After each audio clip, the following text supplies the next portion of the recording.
প্রিয় বন্ধুরা, আশা করি আপনারা ভালো রয়েছেন। আজকে আমি একটা বিষয় নিয়ে আলোচনা করব, যেই বিষয়ের সম্মুখীন আপনি নিজেও হতে পারেন। আপনি একজন কন্টেন্ট ক্রিয়েটার, আপনার জন্য আমার এই ভিডিওটা খুবই গুরুত্বপূর্ণ। আমি আশা করি আপনি একবার হইলেও আমার পুরো ভিডিওটা দেখে নেবেন, কারণ ইন ফিউচার আপনিও এই সমস্যাগুলোর সম্মুখীন হতে পারেন। তখন আপনি হয়তো যদি এখন বিষয়টা আপনার জানা থাকে, তাহলে হয়তো দেখা গেছে তখন আপনি উল্টাপাল্টা কোনো ভুল করবেন না, বা আপনি সচেতন থাকবেন। ব্যাপারটা হচ্ছে আপনার ফেসবুকে লকিং আর হ্যাকিং নিয়ে। আপনার কথা বুঝতে পারছেন তো? দেখুন, আমাদেরকে বুঝতে হবে লক এটা কি এবং হ্যাকিং ওইটা কি। প্রথমে আসি, আমি লকের ব্যাপারে আসি। অনেক সময় দেখা গেছে কি ফেসবুক আপনাকে টেম্পোরারি সাসপেন্ড করে দেয়, লক করে দেয়। সেই ক্ষেত্রে আপনাকে বুঝতে হবে যে আপনাকে টেম্পোরারি যে ফেসবুক লক করছে সেটা আপনার সেফটির জন্য করছে। আপনাকে আপনার সেফটির জন্য লক করছে। এই জন্য লক করছে, কেউ বা কোনো মহল চেষ্টা করতেছে আপনার ইউজার নেমটা নিয়ে লগ ইন করার জন্য আপনার আইডিতে। অর্থাৎ আরেকটু ভেঙে বলি, কেউ হয়তো আপনি যেই মোবাইল নাম্বার বা যেই ইমেল দিয়ে লগ ইন করেন সেই লগ ইনটা জানে, পাসওয়ার্ড জানে না, বাট লগ ইন আইডিটা জানে। তখন করে কি, তারা 3-4টা ডিভাইস দিয়ে তারা চেষ্টা করে আপনার আইডিতে ঢোকার জন্য। এখন বলেন পাসওয়ার্ড ছাড়া ঢুকবে কি করে? অবশ্যই ঢুকতে পারে না। তারাও জানে ঢুকতে পারবে না, তারাও অবগত আছে ঢুকতে পারবে না। তারপরেও তারা আপনাকে ভয় দেখানোর জন্য তারা করে কি দেখেন, কথাটা মনোযোগ দিয়ে শুনবেন।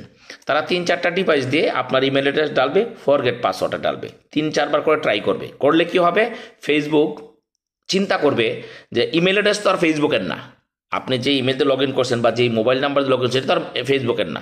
ফেসবুক চিন্তা করবে যারে ওর মনে হয় এই মোবাইল নাম্বারটা চুরি হয়ে গেছে বা এই ইমেল অ্যাড্রেসটা বোধহয় তার হ্যাক হয়ে গেছে।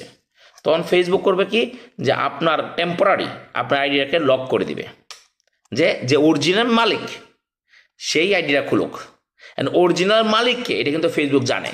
এখন বলেন যে কেমনে জানে? এই যে আপনাদের আইডি থেকে কি করেন, বিভিন্ন কন্টেন্ট করতেছেন, এই কোয়ালিটি লাইভ করতেছেন, বিভিন্ন লাইভ করতেছেন, ফেসবুক কিন্তু আপনার এই যে এই কেমাটা কি করছে, স্ক্যান করে রাখছে, ফেসবুকের কাছে রয়েছে।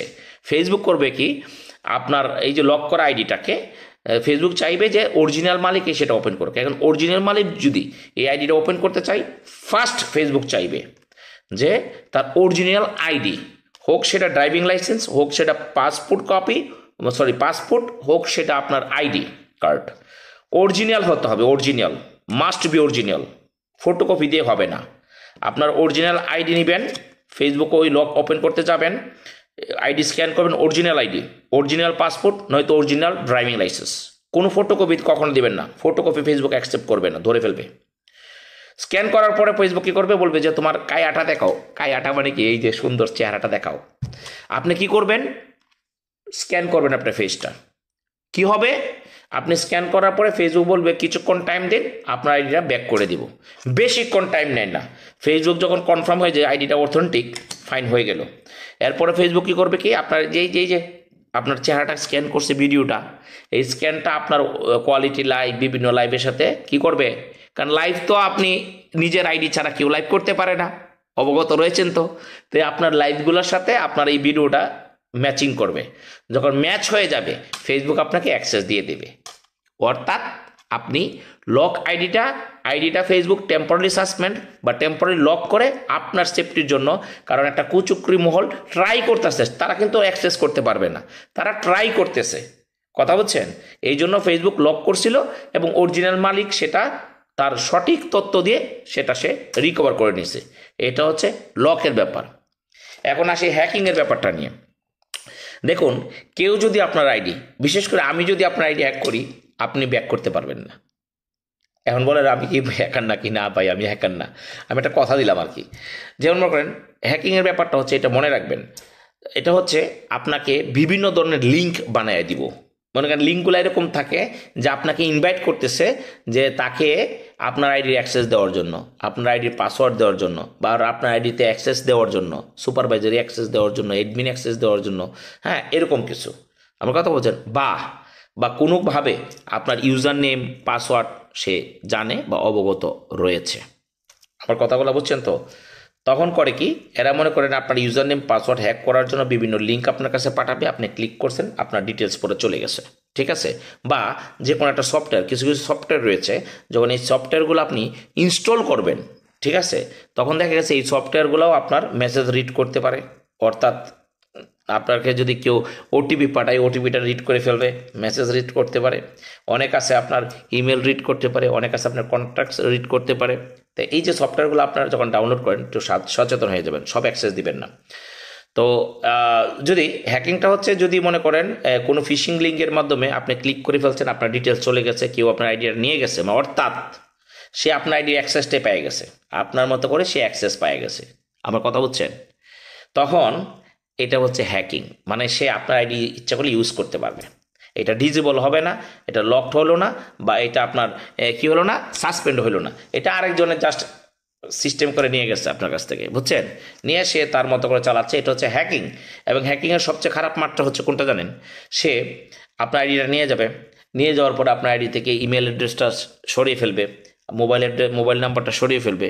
অর্থাৎ অর্থাৎ আমি আবারও বলে দিচ্ছি, আপনি ইচ্ছে করলে ফরগেট পাসওয়ার্ডও গিয়েও কিন্তু আইডিটা রিকভার করতে পারবেন না, কারণ ফরগেট পাসওয়ার্ড করলে ইমেল অ্যাড্রেস ওই যে ওরা যেটা সেট করছে ওইটাতে যাবে, ওইটার অ্যাক্সেস তো আপনার কাছে নাই। এই জন্য আপনার কী করবেন, টু ফ্যাক্টর অথেন্টিকেশন যে একটা অ্যাপ রয়েছে, এটার মাধ্যমে, বা ফেসবুকে গিয়ে দেখবেন টু ফ্যাক্টর অথেন্টিকেশন রয়েছে সিকিউরিটি, এই টু ফ্যাক্টর অথেন্টিকেশন সিকিউরিটিটা চালু করে রাখবেন সবসময়, must be two factor authentication সিকিউরিটিটা চালু করে রাখবেন। তো এটা চালু থাকলে কী হবে, যখন আপনি পাসওয়ার্ড রিকভার করতে যাবেন, মনে করেন কেউ আপনার আইডি নিয়ে গেছে, পাসওয়ার্ড নিয়ে গেছে, সব নিয়ে গেছে, এবং তারা চেঞ্জ করে ফেলছে, নো প্রবলেম, কোনো সমস্যা নাই। আপনি কি করবেন, ফেসবুকে গিয়ে ফরগেট পাসওয়ার্ডে ডালাবেন, ডালার পরে এখন আপনি ইমেল অ্যাড্রেসটা তো ওরা চেঞ্জ করে ফেলছে, মোবাইল নাম্বার ওরা চেঞ্জ করে ফেলছে, টু ফ্যাক্টর অথেন্টিফিকেশন চেঞ্জ করতে পারে নাই, ওইটার অ্যাক্সেস আপনার কাছে আছে, এটা আরেকটা একটা সফটওয়্যার, রাইট। তখন আপনি করবেন কি, আপনার এই যে কোডটা, যে ফরগেট পাসওয়ার্ডের যে কোডটা বা রিকভারি পাসওয়ার্ডের যে কোডটা, এটা আপনি দিয়ে দেবেন টু ফ্যাক্টর অথেন্টিকেশন অ্যাপের মাধ্যমে। এই যে অনেক সময় সিলেক্ট করেন না, যে মোবাইলে চান, মোবাইল নাম্বারে চান, ইমেলে চান, তখন দেখবেন টু ফ্যাক্টর অথেন্টিফিকেশনে চান, যদি ওইটা দেন তাহলে কি হবে, আপনার অথেন্টিকেশন অ্যাপের মধ্যে কোড আসবে, এই কোড দিয়ে আপনি পাসওয়ার্ড মানে যে কোনো কিছু চেঞ্জ করতে পারবেন আপনার আইডির। সেই যে নিয়ে গেছে হ্যাকারে, এই হ্যাকার থেকে আপনি ফিরিয়ে নিয়ে আসতে পারবেন টু ফ্যাক্টর অথেন্টিকেশনের মাধ্যমে, এবং সে যে ইমেল অ্যাড্রেসটা অ্যাড করছে ওইটা রিমুভ করে আপনি নতুন ইমেল অ্যাড্রেস অ্যাড করতে পারবেন, আবার পাসওয়ার্ড তো আপনি নিজেই চেঞ্জ করতে পারবেন। অর্থাৎ এটা কোনো ব্যাপার না, বাট বি কেয়ারফুল, সবাই তো সব কিছু বুঝেন না, সবাই সব কিছু বুঝেও না, অনেকে হয়তো টু ফ্যাক্টর অথেন্টিকেশন চালুই করে নাই, যারা করেন নাই তারা কিন্তু রিকভার করতেও পারবে না, এটা সত্য কথা। তো সো প্লিজ আপনারা সচেতন থাকবেন, ভালো থাকবেন, সব সময় চেষ্টা করবেন আপনি ফেসবুকে যে নাম্বার বা যে ইমেল দিয়ে লগ ইন করেন সেটা হাইড রাখার চেষ্টা করবেন, সব সময় চেষ্টা করবেন।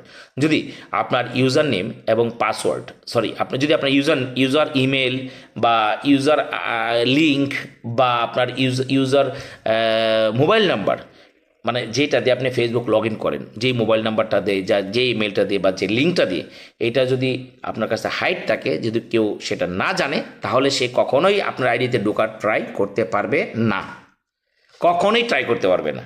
অর্থাৎ কন্ট্যাক্ট ডিটেলসে গিয়ে যে ইমেলটাতে আপনি লগ ইন করেন ওই ইমেলটা বা মোবাইল নাম্বারটা হাইড করে রাখবেন, প্লিজ। আপনি ভালো থাকবেন। তো এই ভিডিওটা আপনারা দেখার এই জন্য জরুরি, কারণ আপনার যদি আইডিটা এরকম হয়ে যায় তারপর হুটহাট যে কোনো ডিসিশন নিতে পারেন, এই সব ডিসিশন যাতে আপনার না নেওয়া লাগে, আপনার যাতে সচেতন থাকেন, আর বড় কোনো সমস্যা হইলে Salahuddin is here, right. Thank you, আসসালামু আলাইকুম।